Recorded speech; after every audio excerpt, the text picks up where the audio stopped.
আমি যেতে প্রস্তুত, আমি ঘুমাতে প্রস্তুত, আমি খেতে প্রস্তুত, আমি যেতে প্রস্তুত না, আমি ঘুমাতে প্রস্তুত না, আমি খেলতে প্রস্তুত না। Hello everyone, welcome back to my another video. This is Araf before you once again. So এই যে মাত্র আমি বাক্যগুলো বললাম, এগুলোকে আপনি কিভাবে ইংরেজিতে ট্রান্সলেট করবেন, রাইট? সো একদম প্রিটি সিম্পল একটা রুল নেবেন, সেটা হচ্ছে রেডি টু। ধরেন কেউ কোনো কিছু করতে প্রস্তুত, এই ক্ষেত্রে আমরা ব্যবহার করি হচ্ছে রেডি টু।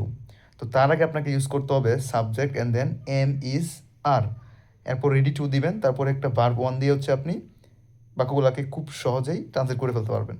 যেমন আমি যদি বলি যে আমি যেতে প্রস্তুত, তার মানে I am ready to go. আমি যেতে প্রস্তুত না, I am not ready to go.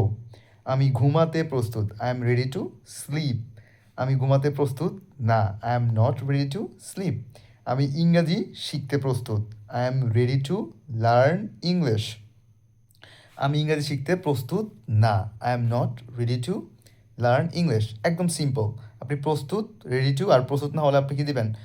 Auxiliary বা ভিভার্বের পরে নট দিবেন, তারপর হচ্ছে রেডি টু দিয়ে একটা ভার্ব দিবেন। একদম সিম্পল।